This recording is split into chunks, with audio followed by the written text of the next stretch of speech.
Chapter 1, The Living World. How wonderful is the living world?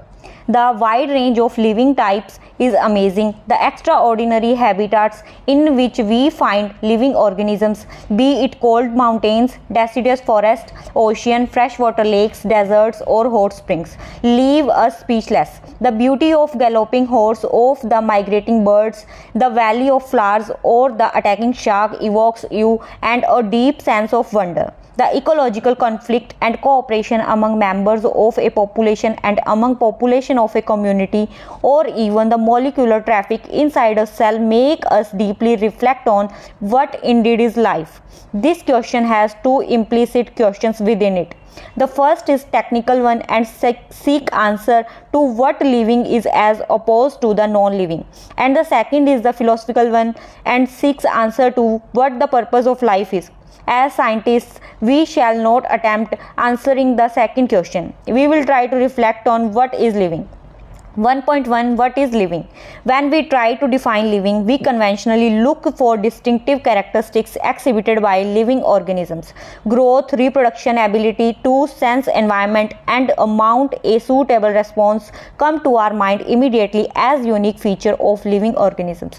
One can add a few more features like metabolism, ability to sense, replicate, self-organize, interact, and emergence to this list. Let us try to understand each of these. All the living organisms grow. Increase in mass and number of individuals are twin characteristics of growth.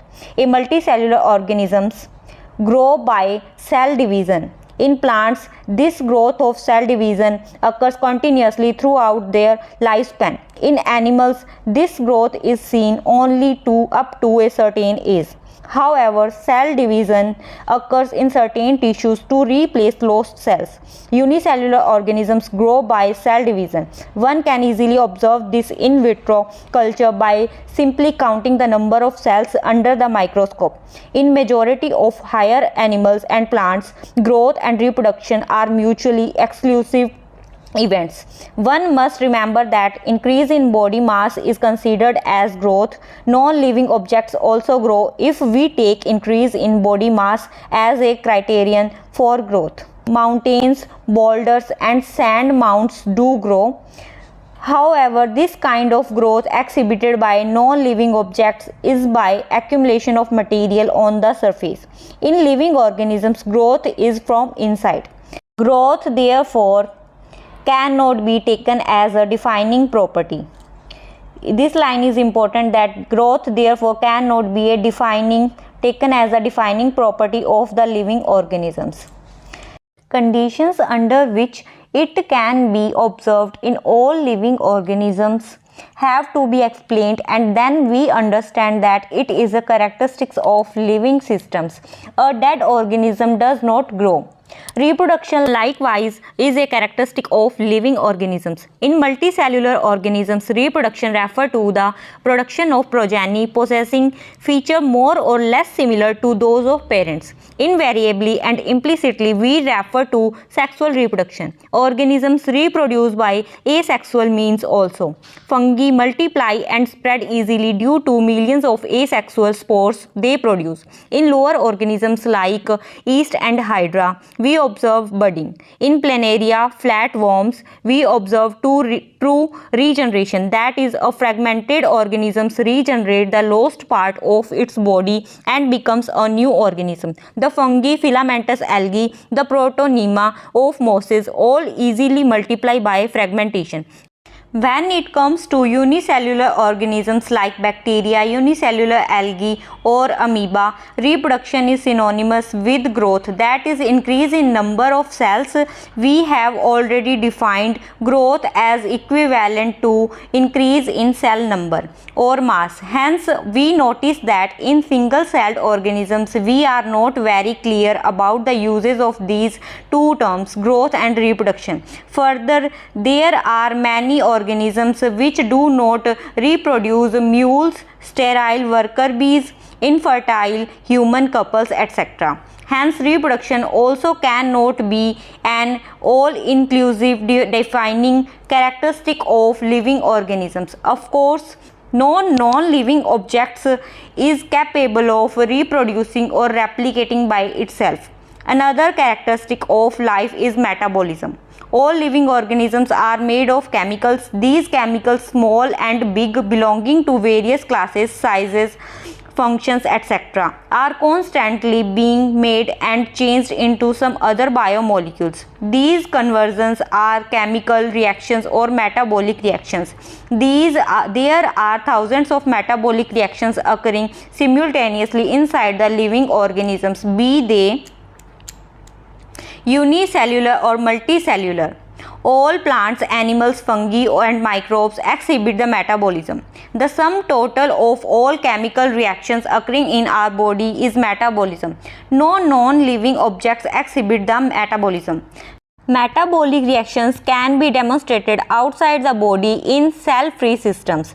An isolated metabolic reactions outside the body of an organism performed in a test tube is neither living and nor non-living. Hence, while metabolism is a defining feature of all living organisms. This is the important line, that metabolism is a defining feature of all living organisms without exception. Isolated metabolic reactions in vitro are not living things but surely living reactions. Hence, cellular organization of body is the defining feature of all living forms. Perhaps the most obvious and technically complicated feature of all living organisms is this ability to sense their surrounding or environment and respond to these environmental stimuli, which could be physical, chemical or biological. We sense our environment through our sense organs.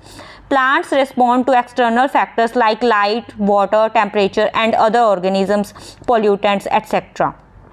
All organisms from the prokaryotes to the most complex eukaryotes can sense and respond to the environmental cues.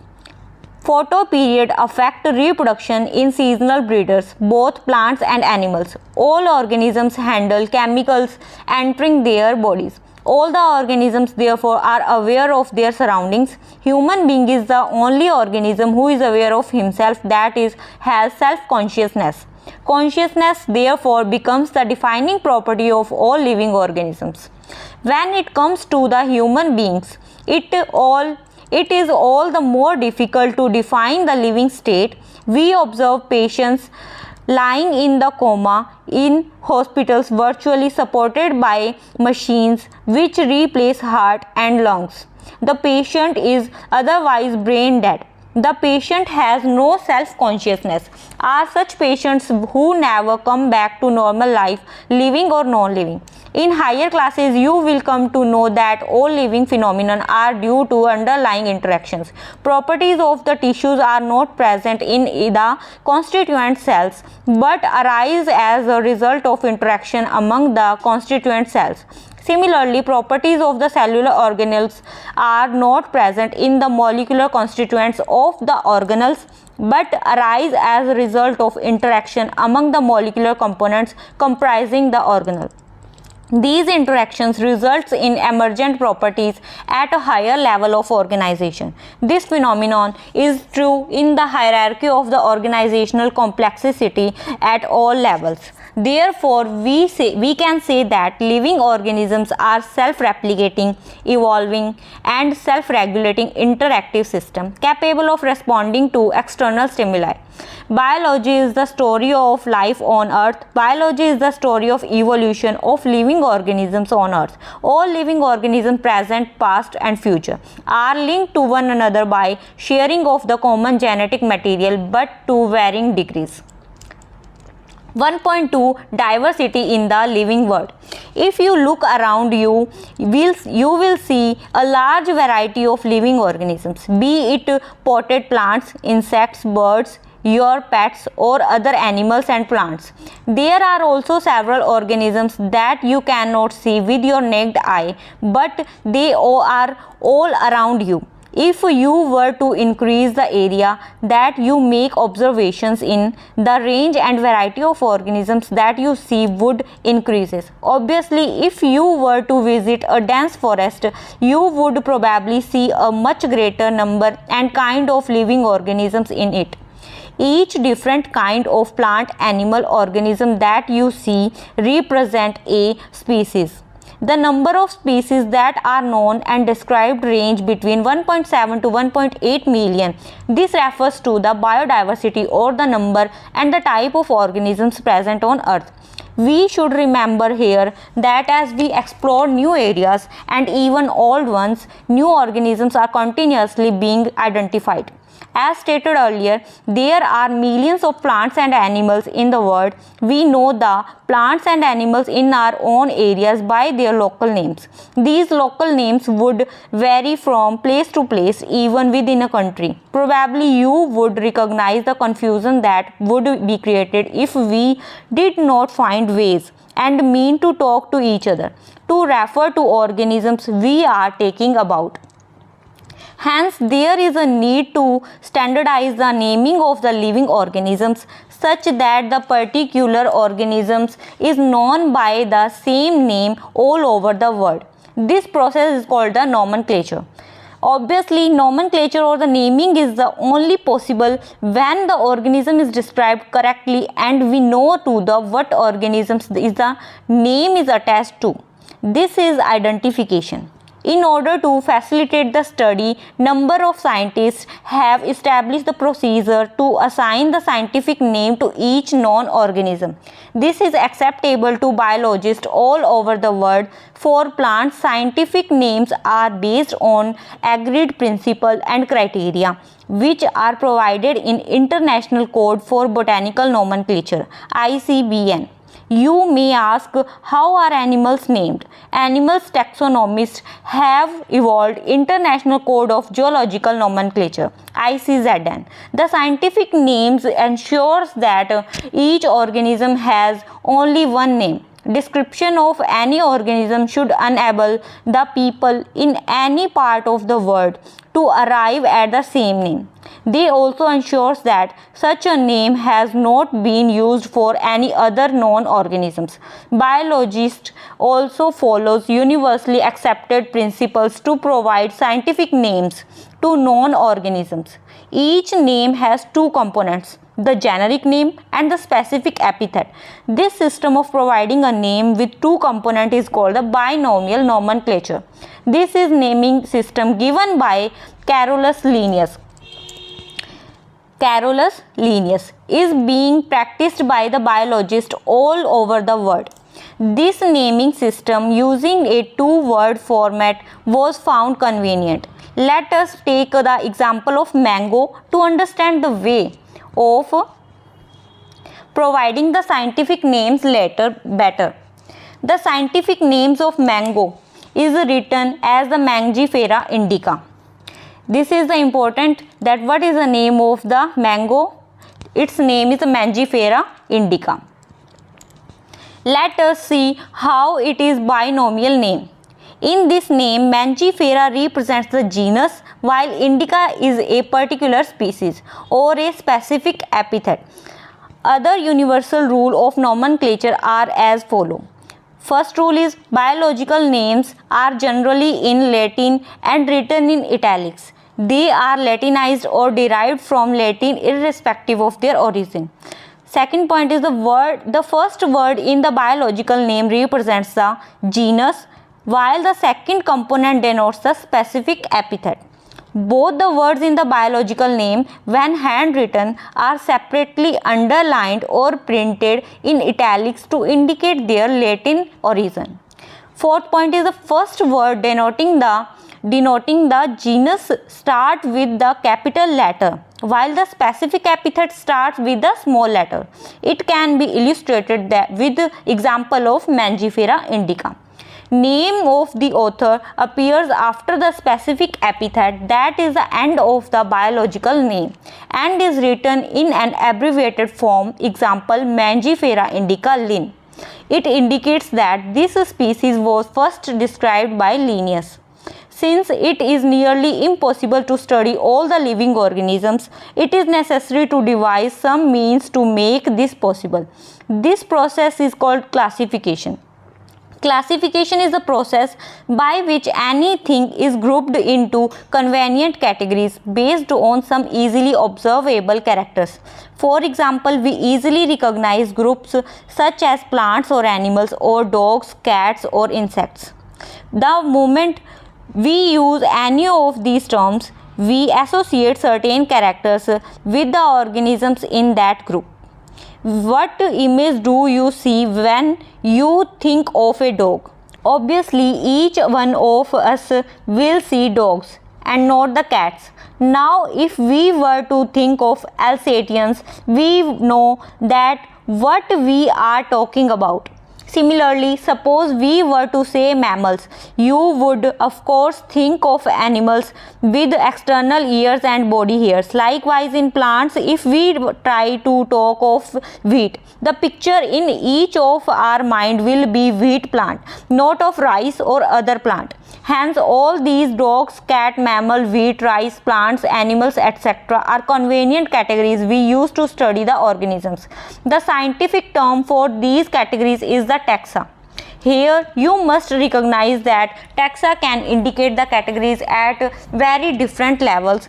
Plants also form a taxa. Wheat is also a taxa. Similarly, animals, mammals, dogs are all taxa, but you know that a dog is a mammal and mammals are animals. Therefore, animals, mammals and dogs represent the taxa at different levels. Hence, based on the characteristic, all living organisms can be classified into different taxa. This process of classification is taxonomy. External and internal structure, along with the structure of cell and development, process and ecological information of organisms are essential and form the basis of modern taxonomic studies.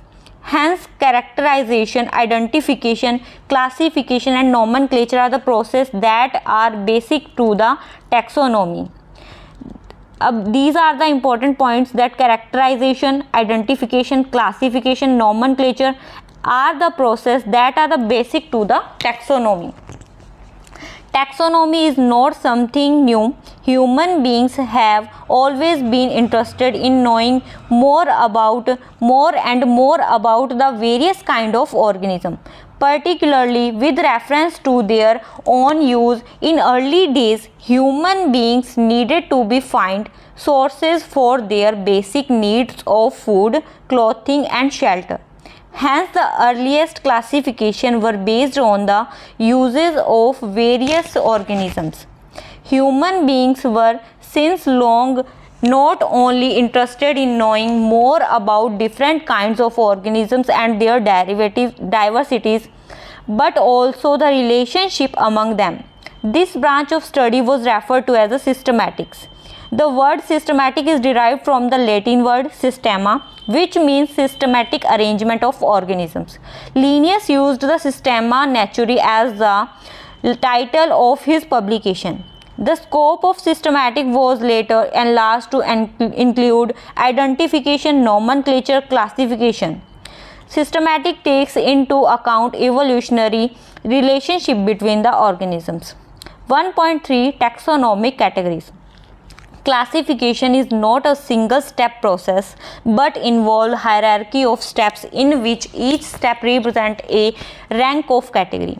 Since the category is a part of overall taxonomic arrangement, it is called taxonomic category, and all categories together constitute the taxonomic hierarchy.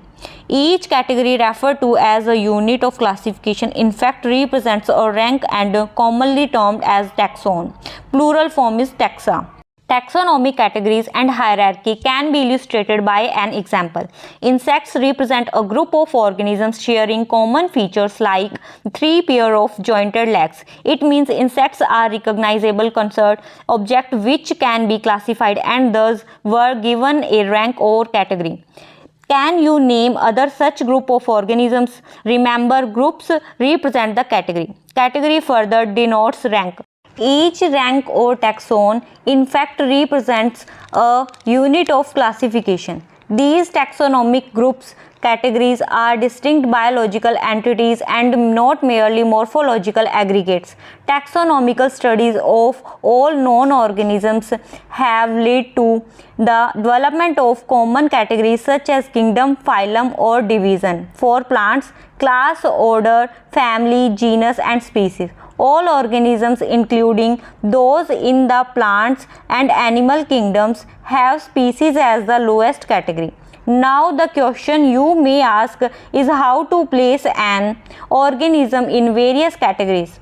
The basic requirement is the knowledge of the characters of individuals or group of organisms. This helps in identifying the similarities and dissimilarities among the individuals of the same kind of the organism as well as the other kind of organisms. Next point is species. Taxonomic studies consider a group of or individual organisms with fundamental similarities as a species. One should be able to distinguish one species from other closely related species based on distinct morphological differences. Let us consider Mangifera indica, Solanum tuberosum potato, and Panthera leo lion. All the three names indica, tuberosum, and leo represent the specific epithets, while the first word Mangifera, Solanum, and the Panthera are genera and represent the another higher level of taxon or category.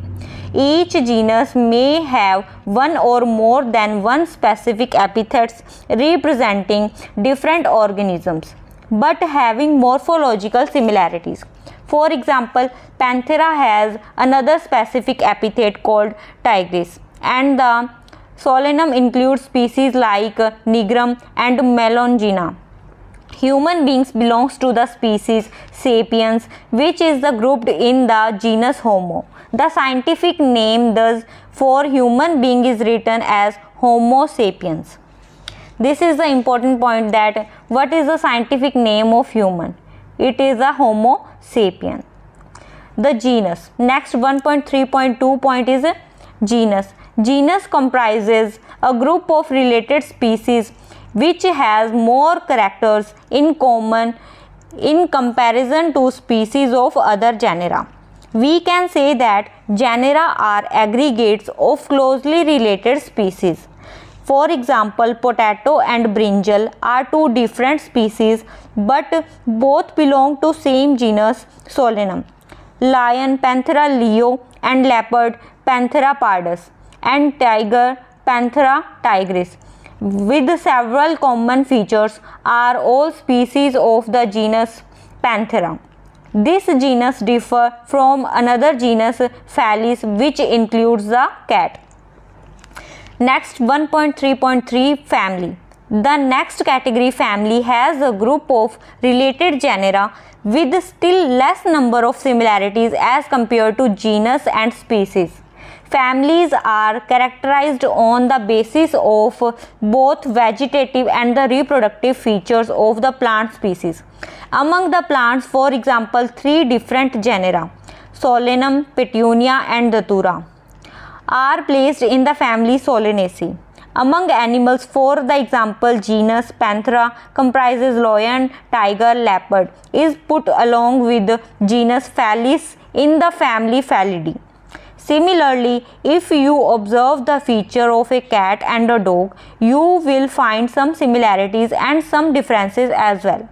They are separated into two different families, Felidae and Canidae respectively. Next 1.3.4 order. You have seen earlier that categories like species, genus, and families are based on the number of similarities, similar characters. Generally, order and other higher taxonomic categories are identified based on the aggregate of characters.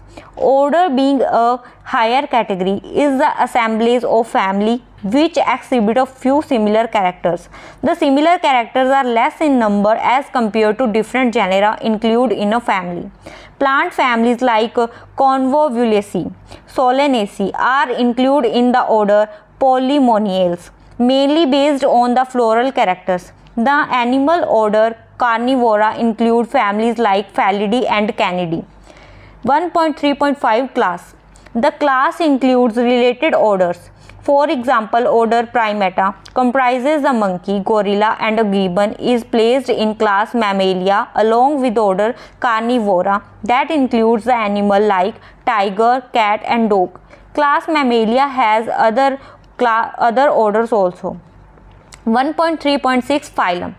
Classes comprising animals like fishes, amphibians, reptiles, birds along with mammals constitute the next higher category called the phylum. All these based on the common features like presence of notochord and dorsal hollow neural system are included in the phylum Chordata. In the case of plants, classes with a few similar characters are assigned to higher category called division. 1.3.7 Kingdom.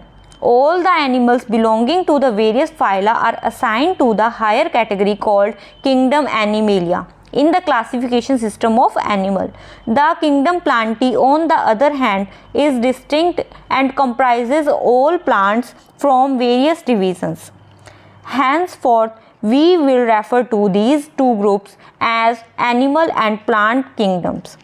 The taxonomic categories from species to kingdom have been shown in ascending order. However, taxonomic have also developed subcategories in this hierarchy to facilitate more sound and scientific placement of various taxa. Look at the hierarchy in the figure 1.1. Can you recall the basis of arrangement? Figure 1.1 taxonomic categories showing hierarchical arrangement in ascending order. Species, genus, family, order, class, phylum or division and kingdom. Say for example, as we go higher from species to kingdom, the number of common characteristics goes on decreasing. Lower the taxa, more are the characteristics that the members within the taxon share. Higher categories, greater is the difficulty of determining the relationship to other taxa at the same level. Hence, the problem of classification becomes more complex. Table 1.1 indicate the taxonomic categories to which some common organisms like housefly, man, mango and wheat belongs. Table 1.1 organisms with their taxonomic categories. Common name man, biological name Homo sapiens, genus Homo, family Hominidae, order Primata, class Mammalia, phylum or division is Chordata. Common name housefly, biological name Musca domestica, genus Musca, family Muscidae, order Diptera, class Insecta, phylum or division is Arthropoda. Common name is mango, biological name is Mangifera indica, genus Mangifera, phylum family Anarchidaceae, order Sapinadiales, class Dicotyledon and phylum is Angiosperm. Common name wheat, biological name is Triticum aestivum, genus Triticum, family Poaceae, order Poales, class Monocotyledon, phylum is Angiosperm. Taxonomical aids. Taxonomic studies of various species of plants, animals and other organisms are useful in agriculture, forestry, industry and in general in knowing our bioresources and their diversity. These studies would require correct classification and identification of organisms. Identification of organisms require intensive laboratory and the field studies.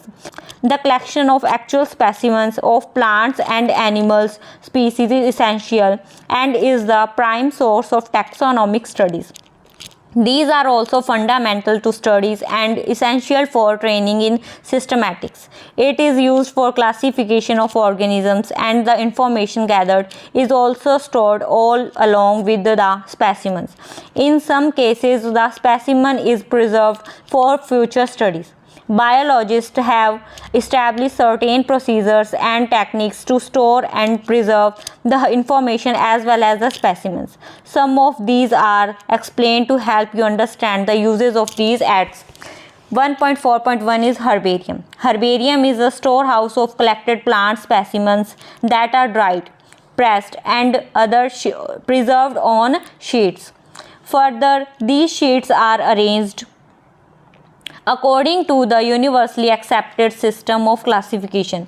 These specimens, along with their descriptions on herbarium sheet, becomes a storehouse or repository for future use. The herbarium sheets also carry a label providing information about date and place of collection, English, local and botanical names, family, collector name, etc. Herbaria also serve as quick referral system in taxonomical studies. Botanical gardens. These specialized gardens have collection of living plants for reference. Plant species in these gardens are grown for identification purpose and each plant is labeled indicating its botanical scientific name and its family. The famous botanical gardens are at Kew, England, Indian Botanical Garden, Havda, India, and at National Botanical Research Institute, Lucknow, India. 1.4.3 Museum. Biological museums are generally set up in the educational institute such as schools and colleges. Museums have collection of preserved plants and animal specimens for study and reference. Specimens are preserved in the containers or jars in the preservation solution. Plants and animal specimens may also be preserved as dry specimens. Insects are preserved in insect box after collecting, killing and pinning. Larger animals like birds and mammals are usually stuffed and preserved. Museums often have collection of skeletons of animals too. 1.4.4 Zoological parks. These are the places where wild animals are kept in protected environment under human care and which enable us to learn about their food habits and behavior. All animals in a zoo are provided as far as possible the conditions similar to the natural habitats. Children love visiting these parks, commonly called zoos. 1.4.5 Key. Key is another taxonomical aid used for identification of plants and animals based on the similarities and dissimilarities. The keys are based on the contrasting characters, generally in a pair called couplet. It represents the choice made between two opposite options. This results in acceptance of only one and rejection of other. Each statement in the key is called a lead. Separate taxonomic keys are required for each taxonomic category such as family, genus and species for identification purpose. Keys are generally analytical in nature. Flora, manuals, monograph and catalogs are some other means of recording descriptions. They also help in correct identification. Flora contains actual account of habitats and distribution of plants of a given area. These provide the index to the plant species found in a particular area. Manuals are useful in providing information for identification of names of species found in the area.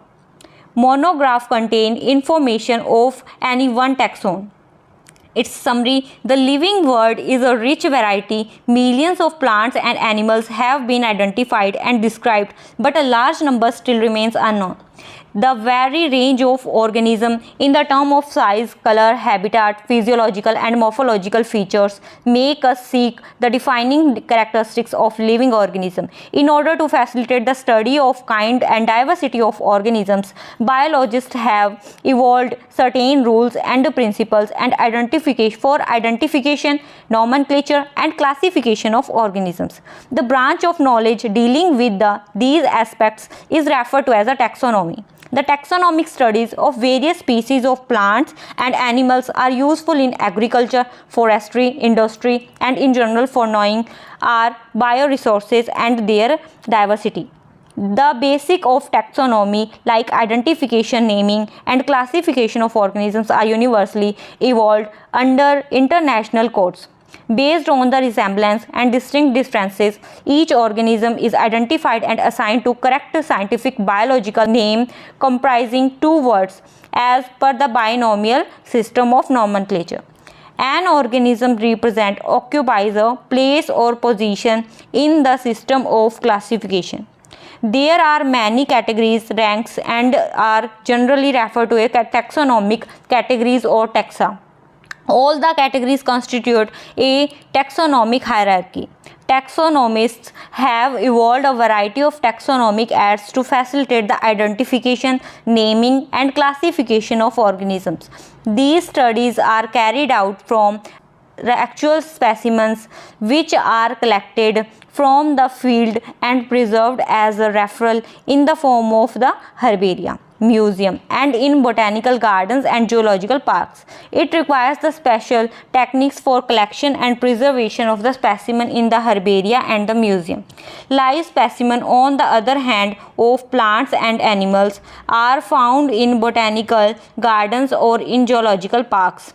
Taxonomists also prepare and disseminate information through the manuals and monographs for further taxonomic studies. Taxonomic keys are the tools that help in identification based on the characteristics.